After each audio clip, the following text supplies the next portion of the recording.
Good afternoon friends, welcome to our channel study and learn point. तो आज हमने channel का नाम चेंज कर लिया है। लेट्स लर्न विद देविका से नाम चेंज होके स्टडी एंड लर्न पॉइंट कर दिया गया है, क्योंकि उसमें बच्चे काफ़ी कंप्लेन कर रहे थे कि सर आपका चैनल मिल नहीं रहा, स्पेलिंग हार्ड है।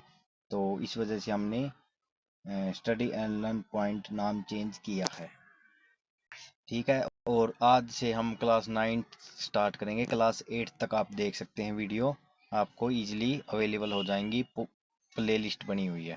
तो क्लास 9 में हम अब थोड़ी डिटेल स्टडी स्टार्ट करते हैं, तो इस हिसाब से मैं अपने नोट्स बना के खुद आपको पढ़ाऊंगा। ये जिसको भी नोट्स चाहिए आप टेलीग्राम चैनल पे मुझे मैसेज कर देना। टेलीग्राम चैनल पे स्टडी एंड लर्न पॉइंट का टेलीग्राम चैनल भी बना हुआ है, उस पर आप मैसेज कर देना।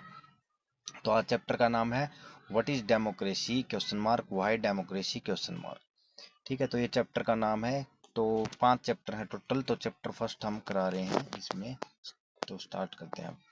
सबसे पहले अब्राहम लिंकन का एक कोट्स है, वो देखिए। Democracy is government of the people, bye the people, for the people. तो एक डेमोक्रेसी क्या है? ऑफ द पीपल मतलब लोगों के लिए, लोगों के द्वारा और लोगों से।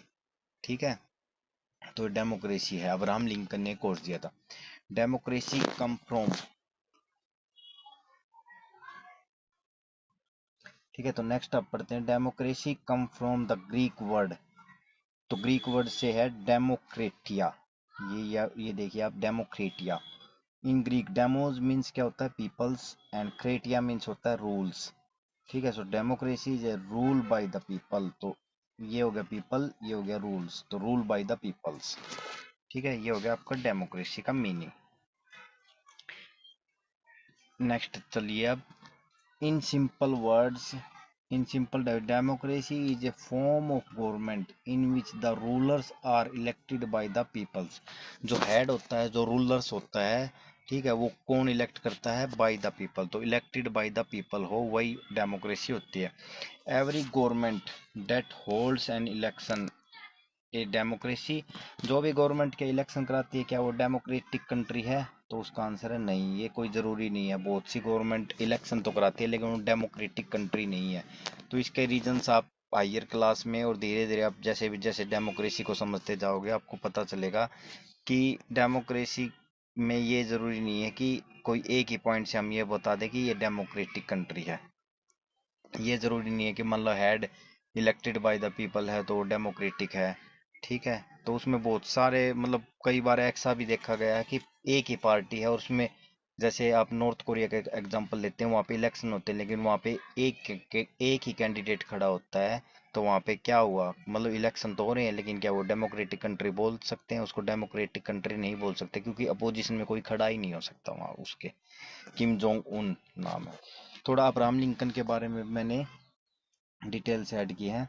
16 प्रेसिडेंट ऑफ द यूएस थे ये, सर्विंग फ्रॉम 1861 और 1865 तक सर्विंग किया। उनकी असैसिनेशंस कर दी गई थी। असैसिनेशंस मतलब हत्या कर दी गई थी, राजनीतिक हत्या। और उन्होंने playing a major role in the abolition of slavery, slavery को खत्म करने में एक मेजर रोल उन्होंने निभाया। Features of the democracy, in democracy the final decision making power must rest with the. अब देखिए फीचर्स, ये फीचर्स होंगे, मतलब कुछ मेन फीचर्स और भी हैं, मतलब बहुत डिटेल स्टडी करेंगे, लेकिन ये मेन फीचर्स हैं। आपको डेमोक्रेटिक कंट्री पहचाननी है, तो जैसे आप इंडिया का एग्जांपल ले सकते हैं इसमें, और किसी अन्य कंट्री के साथ आप कंपेयर कर सकते हैं। In a democracy the final decision making power, तो final decision making power must rest with those elected by the people. तो जो इलेक्टेड बाय द पीपल हैं उसके पास रियल पावर होनी चाहिए। जैसा कि अब पाकिस्तान में है, real power elected by the people तो होता है पाकिस्तान में, लेकिन जो फाइनल डिसीजन मेकिंग पावर है वो किसके पास है? आर्मी के चीफ के पास। तो क्या वो डेमोक्रेटिक कंट्री है पाकिस्तान? तो उसका एग्जांपल, उसका आंसर है नो। नेक्स्ट आप पढ़िए। एक मिनट, कलर चेंज कर लेते हैं थोड़ा डार्क। ठीक है, a democracy must be based on the free and fair elections. तो वहाँ पे फ्री और फेयर इलेक्शंस होने चाहिए। ठीक है, अभी जैसे मैंने एग्जांपल दिया नॉर्थ कोरिया का, वहाँ पे इलेक्शंस तो होते हैं लेकिन फेयर इलेक्शन नहीं है। ठीक है, where those currently in power having a fair chance of losing. और जो पावर में है उसके भी फेयर चांस होने चाहिए, वो क्या हार सकता है, ठीक है, तो ही डेमोक्रेटिक होगा वो कंट्री। नेक्स्ट पॉइंट देखिए, in democracy each citizens must have one vote and each vote must have one value.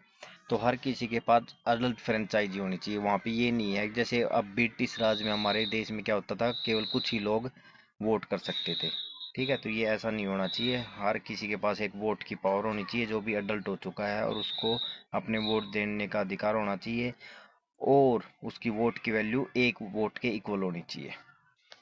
Next point देखिए, a democratic government rules with in limit set by the constitutional law and citizens right. Democratic governments जो rules होते हैं, ठीक है, उसके according चलनी चाहिए। मतलब एक गवर्नमेंट्स हैं, जैसे आप जो अपना फंडामेंटल राइट्स वगैरह हैं, उनको उनकी देख रेख में कोई भी लॉज बनाएगी, वो गवर्नमेंट उनकी देख रेख में बनाएगी, उनको ब्रीच नहीं कर सकती, ठीक है, तो वो होगी डेमोक्रेटिक, जैसे इंडिया की डेमोक्रेटिक गवर्नमेंट है। अब आर्ग्यूमेंट, कुछ लोग डेमोक्रेसी को गलत बताते हैं कि भाई डेमोक्रेसी देश को नुकसान करती है, तो उसके आर्ग्यूमेंट्स देखिए, लोग क्या क्या आर्ग्यूमेंट करते हैं डेमोक्रेसी के खिलाफ। लीडर चेंज होते रहते हैं, keep changing in democracy, this leads to instability. तो यहाँ पे एक इंस्टेबिलिटी आ जाती है, कभी पीएम और कोई हो जाता है, कभी और कोई हो जाता है, कभी और कोई हो जाता है। कई बार तो ऐसा देखा गया है, एक एक साल में भी पीएम बदलते हैं, और इंडिया में भी ऐसा हो चुका है, ठीक है। नेक्स्ट पॉइंट देखिए, democracy is all about politic competitions and power play, these are no space for morality. तो यहाँ पे मोरालिटी का कोई स्पेस नहीं है, ये बोल रहा है। क्यों क्यों नहीं है? क्योंकि ये पॉलिटिकल कंपटीशन है एंड पावर प्ले का है, तो यहाँ पे एक दूसरे को नीचा दिखाया जाता है, ठीक है, एक दूसरे पे कटाक्ष किया जाता है, और एक दूसरे को नुकसान पहुंचाया जाता है अपने विपक्ष को, ताकि वो नेक्स्ट ईयर, मतलब अगले 5 साल में, तो वो मेरे सामने खड़ा ना हो सके और वो हार जाए। तो यहाँ पे मोरालिटी का कोई वो स्पेस है नहीं। नेक्स्ट देखिए, decision have been consulted by the many people in a democracy that is leads to delay. तो यहाँ पे क्या होता है, डिसीजंस को डिले कर हो जाता है डेमोक्रेटिक कंट्री में। अब यही एग्जांपल हम चाइना में देखें तो वहाँ पे एकदम से डिसीजन हो जाते हैं, ठीक है, लेकिन इंडिया में ही डिसीजन लेने में बहुत डिले हो जाता है, क्योंकि यहाँ पे सबकी कंसेंट लेनी पड़ती है, बिल को पास करवाना पड़ता है। तो ये सब रीजंस हैं, मतलब ये सब अगेंस्ट में, मतलब डेमोक्रेसी के आर्ग्यूमेंट्स हैं। नेक्स्ट आर्ग्यूमेंट देखिए, elected leader do not know the best interest of the peoples. उनको बेस्ट इंटरेस्ट नहीं पता होता, जो इलेक्टेड लीडर्स होते हैं, ठीक है, तो वो क्या कर देते हैं, it lead to bad decision, कई बार वो गलत डिसीजन ले लेते हैं, ठीक है। नेक्स्ट देखिए, democracy lead to corruption. Corruption बहुत होता है डेमोक्रेसी में, क्यों होता है? क्योंकि जो एक मतलब इलेक्शन जीतना एक खर्चीला, मतलब बहुत ही खर्चीला कंपटीशंस है। वहाँ पे एक नेता के बहुत सारे पैसे खर्च हो जाते हैं, कई 20-20 करोड़ रुपए इंडिया में एक नेता के खर्च हो जाते हैं, ठीक है। और जो अपोजिशन में उसके 20 करोड़, तो वो क्या जीतेगा, तो वो क्या करेगा, पहले अपने 20 करोड़ रुपए को पूरा करने की कोशिश करेगा। और 20 करोड़ रुपए पूरा कैसे होंगे, कि इतनी सैलरी तो है नहीं उनकी, तो करप्शन करके ही 20 लाख रुपए को पूरा करने की कोशिश करेगा। Ordinary people don't know what is good for them, they should not decide anything. कुछ लोग इंडिया में भी जैसे आप देखते हैं कि भाई बस वो पैसों के लिए या दारू के लिए वोट डाल देते हैं, लेकिन उनको ये नहीं पता होता कि डेमोक्रेसी कितनी इंपॉर्टेंट है इंडिया के लिए। तो हमें अपना वोट सोच समझ के डालना चाहिए, लेकिन ऑर्डिनरी पीपल्स काफ़ी हैं इंडिया में, उनको ये नॉलेज है नहीं, तो डेमोक्रेसी में ये भी कमी है। अब नेक्स्ट है, वाई डेमोक्रेसी। डेमोक्रेसी क्यों जरूरी है? Democratic government is better government because it is more accountable form of government.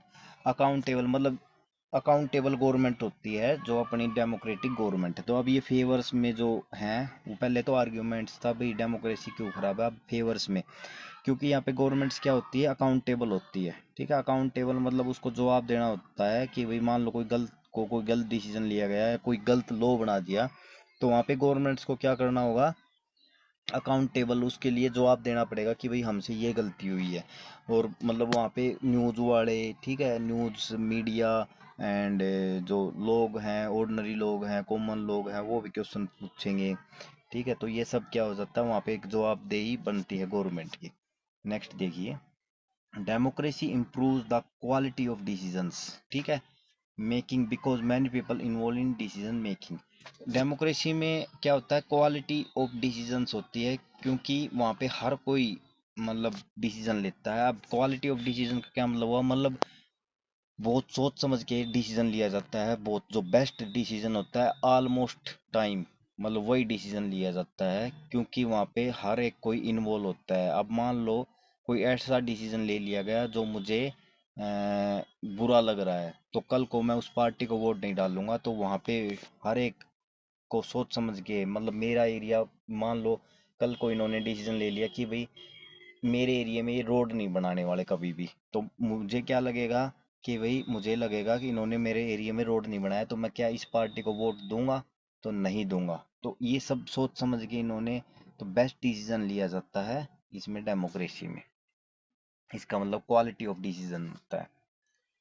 ठीक है, नेक्स्ट देखिए, democracy provide a method to deal with difference and conflicts. तो यहाँ पे जितने भी कॉन्फ्लिक्ट्स और डिफरेंसेस होते हैं, दो कास्ट के बीच में, दो रिलीजन के बीच में भी कॉन्फ्लिक्ट्स हो सकते हैं, तो डेमोक्रेसी उसका बेस्ट सॉल्यूशन है।